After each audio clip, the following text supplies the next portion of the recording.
Hi, welcome to our channel of IGNU Audiobooks, Indira Gandhi National Open University, School of Gender and Development Studies, SOGDS. Postgraduate Diploma in Women's Gangs and Global Corporations. We have seen power being exercised by force, compulsion, influence, propaganda, charisma and bureaucracy. Let us read about manifestations of power in the context of gender. This unit will introduce you to the notion of power, how it can be defined and various theories of power. The unit will also throw light on implications of power, on class and gender. Towards the end we will discuss how and why women have been historically placed at the receiving end of power dynamics in society. Let us now read what you will learn after reading this unit. 4.2 Learning Outcomes. After studying this unit, you would be able to define the concept of power, explain different types of power, analyze the effect of power on individuals, examine gender differentiation in the use of power, discuss theories of power, and critically examine the position of women with respect to power. 4.3 Notion of power. Power has always had some kind of a presence as far as existence is concerned. In its simplest and most basic form, power may be understood in terms of pure physical strength. The law of the jungle typifies this assertion, and few of us will dispute the fact that it is on account of physical prowess and strength that the lion is considered the king of the jungle, and likewise a mighty beast such as the elephant is considered invincible. Fear forms the basis for establishing power within this context. Power then would imply the ability to control one's environment and others inhabiting that environment, the ability to establish boundaries, in terms of what is permissible and what is not, to establish constraints or lay down the law.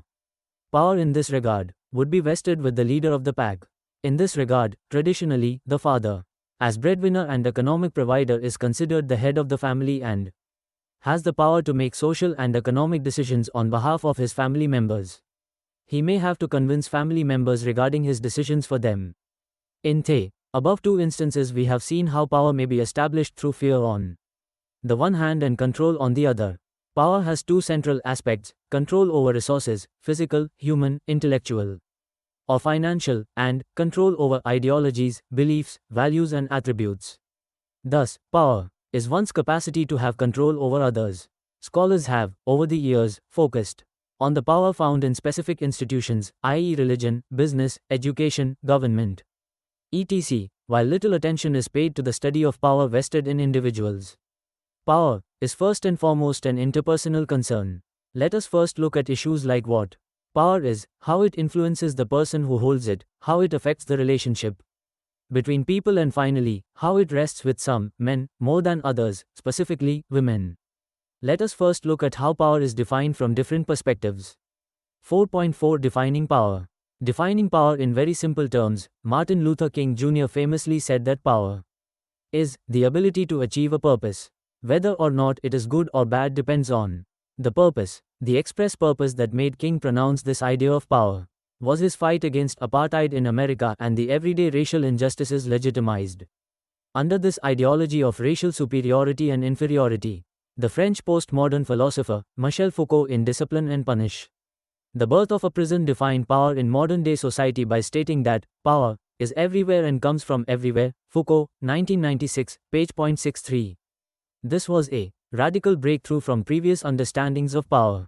Foucault saw power as ubiquitous, as omnipresent, and no space as being free of a power dynamic whatsoever. As per this understanding, power cannot be seen as embodied in an agency such as the king, or even an institution such as the parliament or the courts of law, or for that matter in any structural form whatsoever. Nor for that matter is power induced by fear, feudalism, dominance or coercion, Marxism, but power is so diffused and so dispersed that it is literally prevalent in all social spaces, which is what makes it so difficult to define or to locate.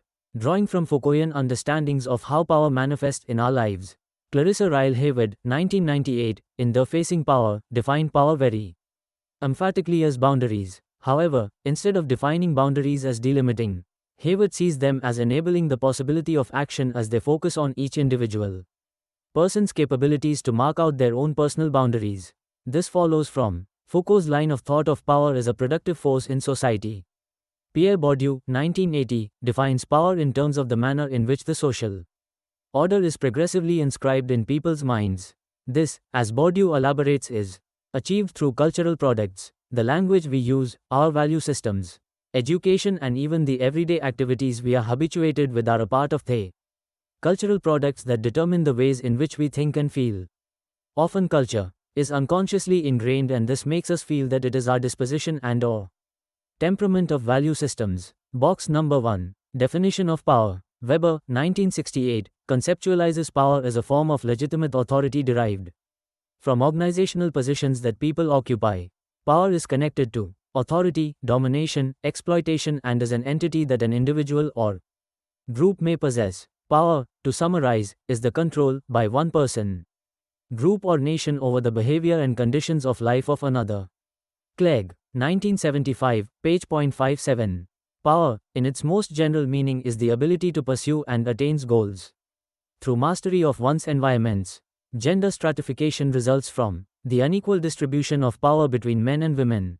In the following section, you will read about how power is manifested. 4.5 Manifestations of power. Important as it is to address the idea of power and its manifestation in our societies, at the same time it is extremely problematic to arrive at definitions and all-encompassing explanations regarding power. How is power to be expressed, and where exactly is power to be found?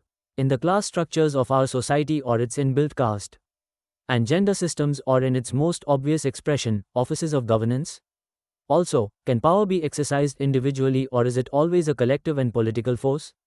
When we talk of power, do we only mean the ability to control and dominate and render others subordinate? Let us take a brief look at the evolution of political power within a broadly defined history of human civilization. To begin with, it was strength and physical prowess that essentially decided who would head the tribe. With the onset of feudalism, political power came to be vested in the body or figure of the king. With feudalism, the idea of leadership was no longer determined on the basis of physical might alone, though this still remained an important component, as the king had to be feared so as to extract loyalty and fear from the feudal lords, who in turn were offered the protection from enemies by the king's army. Kings also had to create a sense of awe, both in their subjects and their enemies. Thus we see ostentatious displays of material wealth through the opulent architecture of palaces and gardens. Kings and their royal courts also followed an elaborate dress code for similar reasons. Politically, the doctrine of kingship saw the king as the absolute and unquestioned monarch. He could lay down the law or change it at will. The word of the king was the ultimate authority within the boundaries of his kingdom, and disobedience often resulted in disfavor, the stripping off of titles and land conferred, and even death. The power of the king thus was absolute. However, the most significant addition to the politics of feudalism was the ratifying of kingship by the idea of divine right. This meant that the power vested in the figure of the king, who was the ultimate lawgiver and had the power to confer life or death onto his subjects, was derived not on the basis of the physical might of his armies or the vast amounts of material wealth amassed, but because he had been so ordained to do so by God. The king was God's chosen representative on earth. His deputy, T.S. Eliot's play, Murder in the Cathedral, seeks to explicate this very ideology of power, the hierarchical struggle for power supremacy between the spiritual and the secular. Eliot's play, set in 1170, during the reign of Henry II, depicts the murder of Archbishop Thomas Becket in the Canterbury Cathedral. It is a brilliant exposition of the two pillars of power during the time, the church and the monarch. The power of the church was of a religious or spiritual nature, while the power of the state, king, was vested in the secular. The divine right of kingship conjoined both these. As per the doctrine of divine right, the king was citizen, partakes of the power of governance. The critique on this is that in democracies it is the majority that decides governance. This majority could be based on several factors, with ethnicity and caste being significant among them. The basic flaw in this concept, apart from the majoritarian vote, is the fact that women were excluded from this power sharing. As envisioned within democratic regimes, it required the suffragists to secure for women the very basic right to vote. This goes to show that women were not considered worthy of participating in the decision-making process. Box number 2. An early champion for women's rights, Mary Wollstonecraft, had to plead the case for women to be considered human in the same way as men. The gender hierarchy was deeply entrenched. This most fundamental hierarchy is a deeply power-laden hierarchy. Power here is manifest through the concept or ideology which has been defined by feminists as patriarchy, which broadly speaking are ideas, traditions and concepts that justify the domination and superiority of one gender over another. In this, it has been perceived that women. So, we can safely assume that the most overt manifestation of power is to be found in the institutions and offices of governance and is vested in the elected representatives of the people. Traditional understandings of power are based on this premise. It follows then that power is the power to control and political control is vested in those who have the power to control the law or are the lawgivers. In a democracy such as ours, this is a complex process. In a modern democracy, power is manifest through the idea of the nation-state. This would mean the multiple, diverse and plural institutions that constitute it. The nation is represented by symbols such as the flag, the national anthem and the Ashoka Chakra. This symbolic representation of power we find in each and every government office of the country. Can we say that the above is the only manifestation of power in today's day and age? Parental control and peer group pressure among others are all manifestations of power in and over our lives. With the influx of technology-driven mass media, our thoughts and ideas are being constantly molded by popular media, such as newspapers, magazines, television, social media networks and so forth. In its simplest instance, our views and ideas of nationalism are a clear instance of the manifestation of this power in our lives. Box number 3. Manifestations of power are diverse and change as society and culture change and develop across time and space. Power, as the above discussion has shown, present in our societies in varied and diverse forms: government, family, gender, and caste hierarchies. However, even these theorizations on power could not get to the crux of it. Sociologists felt that they had not yet managed to arrive at an understanding of power and how it operates in our societies apart from its most obvious and overt manifestations. In the following section, you will read about sociological perspective on power. 4.6 Sociological inquiry of power. Apart from political power, sociologically it was the hierarchies of class within society that tilted the balance of power. This idea owes its origin to the theories of the Marxist ideology as propounded by Karl Marx and Friedrich Engels. Marxism developed after the onset of the Industrial Revolution, which began in Germany with England following soon after and then rapidly spreading across Europe. Industrialization changed the tenor of English life completely. An economic system based on factory production led to the mass migration of work hands from the country side to the cities. This destroyed the self-sufficient village economies and also led to the development of new forms of habitation within cities which came to be referred to as slums. Marx pointed out to the economic disparity this system had fostered, as it created two distinct and opposing classes: the capitalist or the bourgeoisie, who were the factory owners, and the proletarian or those who were the factory workers. The economic exploitation of this system was that power rested with the bourgeoisie. They formed the ruling class, the literature, cinema, etc. This is what came to be referred to by Friedrich Engels as false consciousness, as it works to conceal the contradictions of the class system. False consciousness is itself a definition of power. The resistance to this class-based power hierarchy was to be found in the slogan coined by Marx: "Workers of the world unite." Antonio Gramsci took the Marxist theory of exploitation a step further to show bourgeoisie hegemony of how consent is manufactured. Thus, ideas of what is normal and legitimate are the ruling class ideas. Let us read about the shift in the discourses in modern times. 4.7 Post-structural perspective. These observations and more led to the formulations of power that have come under the wide adage of post-structural or postmodernist thought, similar in many ways to postmodernist theory and thought. In the humanities and social science, proponents of post-structuralism are Michel Foucault, Jacques Derrida, Julia Kristeva, Judith Butler, Françoise Lyotard, Baudrillard and Edward Said, among others. Their understanding of reality, and subsequently of power, which as we have seen is an integral part of our reality, derives from the idea of the postmodern condition being one of fragmentation. Postmodernist and post-structuralist thinkers saw the world not as coherent, continuous and comprehensible as did the Enlightenment thinkers. The crux of post-structuralist philosophy is based on their understanding of power. This was a move away from structuralist concepts whereby power was seen in terms of a monolith, whereby it is always a struggle between the powerful versus the powerless, and as per this understanding, power is construed purely in terms of a negative and repressive force operating in our lives, delimiting and constraining the possibilities of our freedom, and as unchanging. Hitherto, power was seen as invested either in the body of a person or in an institute or a law. As per classic Marxist theory, the capitalist as the factory owner exploited the labor of the proletarian or the worker. Marxism sought to bring about an equal distribution of power within the factory system initiated by industrialization. Post-structuralism moves to more rarefied understandings of power as to arrive at a deeper understanding of how power operates in the lives of each and every individual, or how power operates within society, social networks and communities. The chief proponent of this line of thought is Michel Foucault.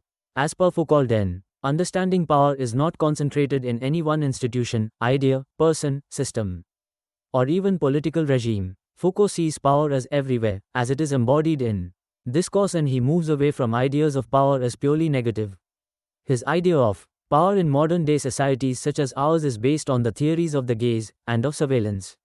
Thus we see that we now have finer and more nuanced understandings of power from earlier notions whereby power was seen as induced by either fear or coercion. Michel Foucault draws our attention to a new kind of power, referred to as disciplinary power. We shall learn more about this as we progress along with this unit. 4.8 Theories of Power. Foucault based his theory of power in the idea of discourse. Discourse literally means the words and sentences that we use to describe reality.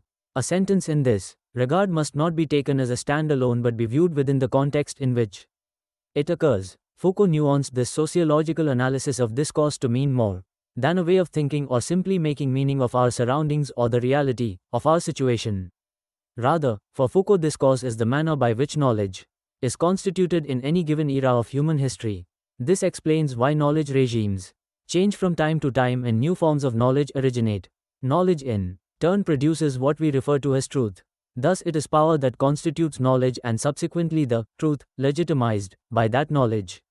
This makes the truth not something universal and or objective and rational but something that changes as per the changes in power structures that determine what constitutes knowledge for that particular time in human history. Foucaultian theory regarding power, knowledge explains how we arrive at and legitimize our understanding regarding what is considered normal. For instance, heterosexuality is considered normal. This is legitimized by the discourse around sexuality as appeared in the early 19th century in Europe. This discourse was ratified by the knowledge produced by the science, discipline of psychoanalysis. As per this new knowledge, homosexuality came to be labeled as deviant or abnormal and needed to be treated. Power thus lies in this manner in which human beings are normalized, or as Foucault says, made into subjects, i.e. willing participants in their own subjugation. This is the manner in which power works on the individual human being. Foucault's idea of demystifying power is to show how the modern subject is constituted through the power of surveillance. By this he does not literally mean surveillance cameras, etc., but the manner in which we are constantly under the gaze.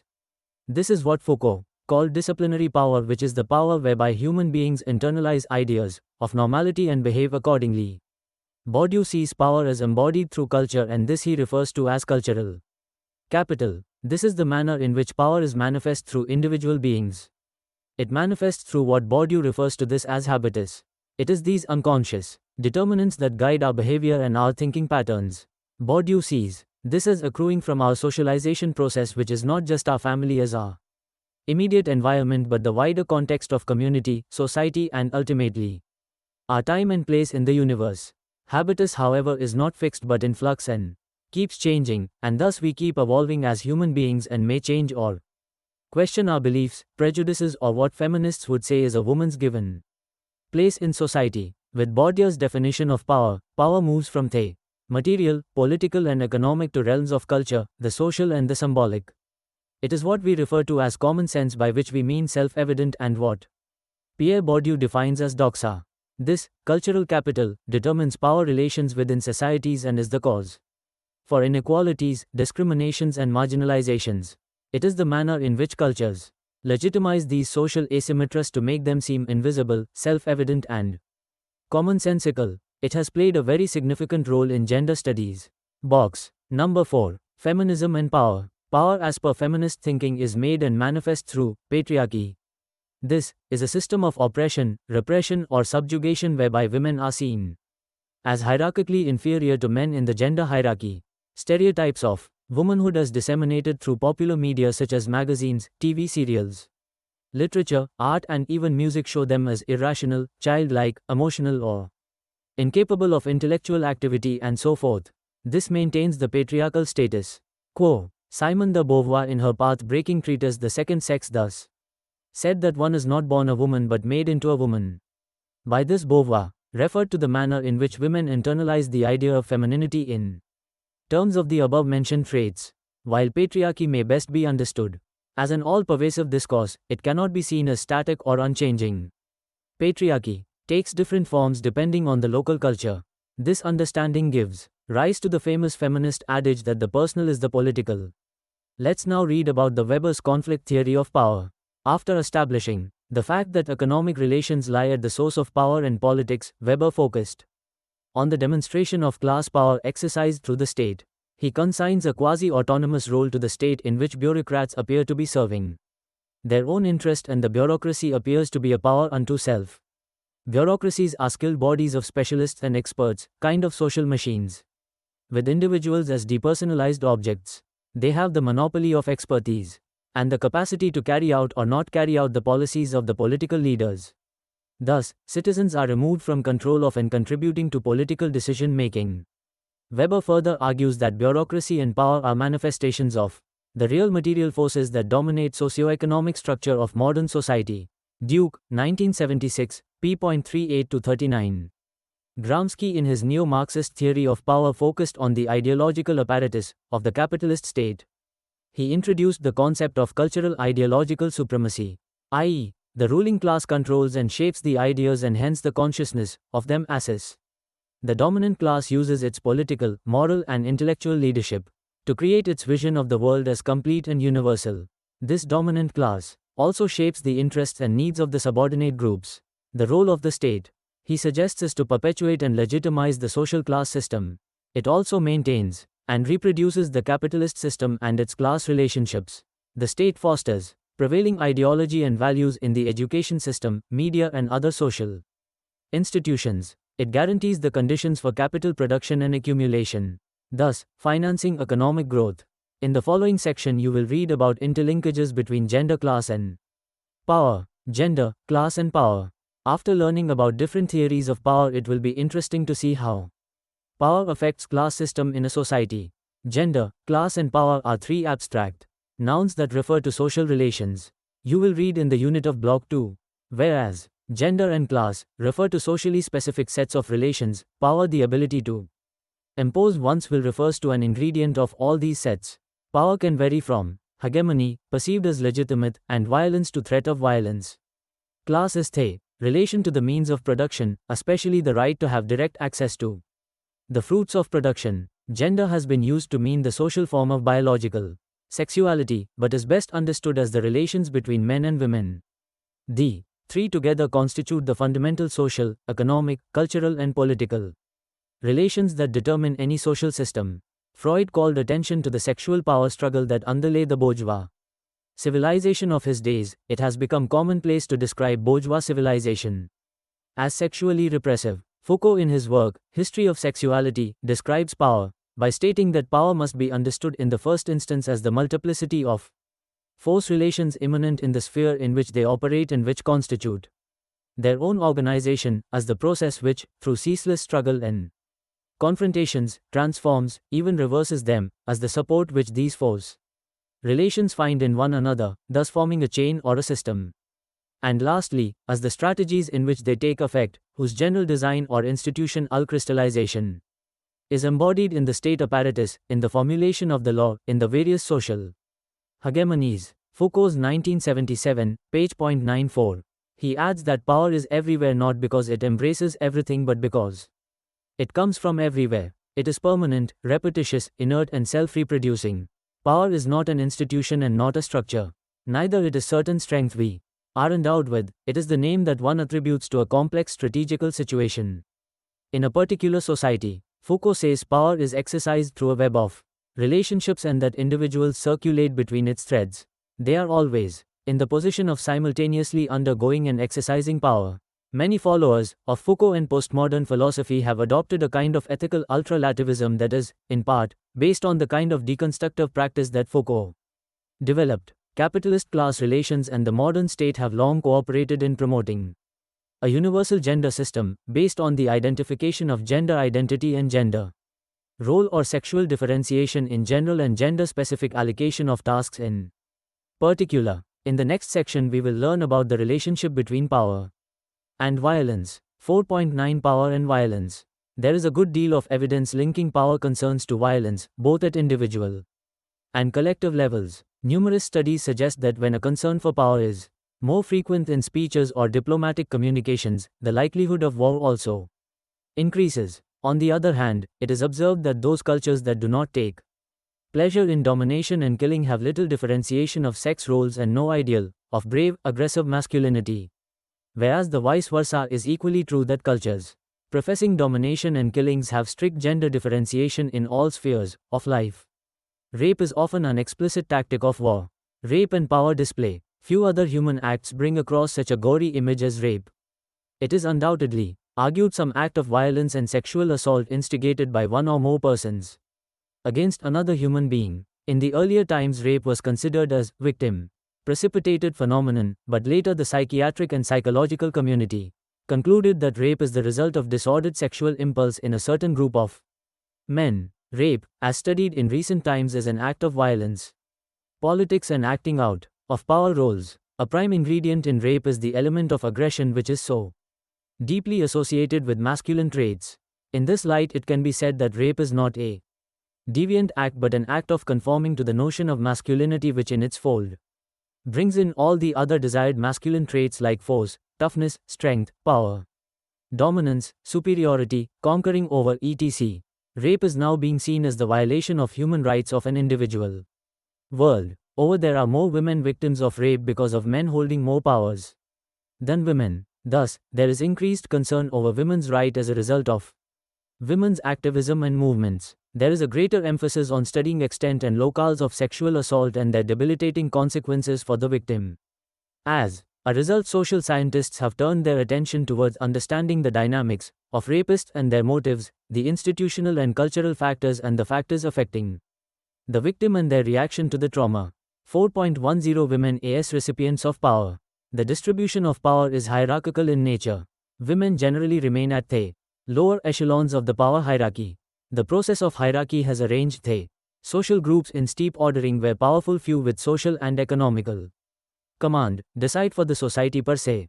Women rarely questions this power hierarchy. On the other hand, they accept this subjugation willingly, placing greater value to stability and integrity of the family. Women experience issues of powerlessness not just in the household but also in and through the interaction of multiple social, political, and economic institutions. According to Kumar and Varghese, 2005, there are three approaches to understand women's powerlessness. Because of factors beyond their control, there is a focusing of patriarchal kinship system determining women's roles and relationships. Psychological factors are responsible for prioritizing women's reproductive and productive roles within the household or place of work. Multiple domains working simultaneously or sequentially. Socio-cultural factors condition women's mind in particular ways in which gendered relations, specific ideologies, institutional processes, women's self-perception as well as their own understanding of the world gets colored. Let us now look into specific areas where women have power in their own way or are targeted for power and how they respond to such power equations. Women, food and power. In all kinds of societies, peasant, tribal, rural, urban, and industrial, women always had primary responsibility for preparing food and giving it to others. Particular to pre-industrial societies, women contributed heavily to producing, processing and distributing food. The predominant role of women in feeding is a cultural, universal and a major component of female identity. Hence, the power of women is to a great extent identified with the power of food. Interestingly, although control of food can be the strongest weapon of coercion, for women it is not. In no culture is it acceptable for a woman to deny food to the family. Women feed their children and husband in return for love, favors, good behavior, and the power that comes from being needed. It is a power exercised over family members and occasionally beyond it to the members of wider society. Giving food connects women to close relatives through an intensive emotional channel, thus becoming identified with the food they offer. Their identity has been traditionally based not on the satisfaction of their own needs but on altruism and self-sacrifice. Women, power and sex segregation in occupations. Higher level of sex segregation in our society can be traced to well-developed capitalism which empowered men not women and subjugated women to domesticity. This subjugation provided further power to men over women. Both human capital theory and social control theory focuses on social and psychological processes such as differential socialization of boys and girls. Education and occupational choices of individuals are assumed to be rational and therefore different for men and women. There are also social pressures on women preventing them from entering fields of study and occupation earmarked as those for males. That's why we see women heavily concentrated in a few fields of study and in a few lower status professions such as school teaching, nursing, social work, librarianship and secretarial jobs, and why they have been drastically underrepresented in professions like medicine, engineering, and law. The channeling of women in few fields of study and occupations was a result of the control being exercised by middle-class men over higher education and the professional qualifications. Women's education, to a large extent, however, was detached from occupational structure, and its importance was defined in terms of its benefits for marriage and to run the household. A few occupational options existed for unmarried college-educated women, coexisting with the belief that marriage and motherhood are the most important roles for women and, at the same time, incompatible with a professional career. Despite significant progress in socioeconomic status and a rise in the number of working women, inequalities in workplace still remain. A popular explanation for ascriptive inequalities in workplace power invokes the metaphor of a glass ceiling that describes barriers that women often face as they climb corporate ladders. It implies that employers might let women into low positions of authorities, they are much less likely to let them into higher positions that involve greater control. 4.11 Women's struggle for power. Women's struggle for power is justified from the point of view of social justice and human rights. The values of equality, fraternity and liberty are the noble human values. In the democratic world, while women are equal partners of human destiny, there is no reason to ascribe subordinate status to half of the human race. Now there are economic reasons to justify women's struggle for equality and power is persistent.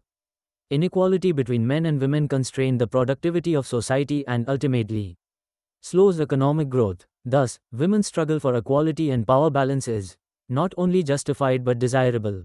Gender subordination is seen as a complex, multidimensional, and all-pervasive phenomenon affecting all aspects of women's life. This psyche is embedded at many different mutually reinforcing levels: individual consciousness, the home, the workplace, legislation, state structures, and international economic and political systems. Consequently, addressing issues of gender equality also implies affecting wider structural changes needing collective solidarity through vertical and horizontal networks and movements. The empowerment of women results in women having power to, e.g., acquire ability to make choices, power within, to have agency in seeking higher levels of access and control, and power with, sharing power with men or others. 4.12 Summary. Thus we see how power is dynamic, always changing according to context, and how it is multidimensional. It has many faces and can take on many different expressions. So while power can be domination, it can also manifest through resistance. With the pressing questions of gender discrimination in our world, power has been seen as the power to dominate, discriminate, suppress and marginalize. Moreover, when we generally speak about power, we unconsciously refer to it as something that is repressive in terms of the control it exercises over our lives. And since power, in one or the other manifestation, has always existed, it has been viewed as unchanging. However, power can also be empowering and bring about change and transformation. It is thus very important to understand power and its manifestations in our lives, to see how it operates in civil society, in the public sphere, in the realm of politics, and in the values or belief systems that we cherish and hold close to our hearts. We have read that analyzing power takes us beyond simplistic ideas about internal structures of the manner in which institutions are modeled or of focusing on education, regarding the pitfalls of corruption, political apathy, and or the importance of voting. Power dynamics, as sociological analysis has shown, are often invisible and we unconsciously adhere to them. It is these that must be understood and rendered to. Thank you.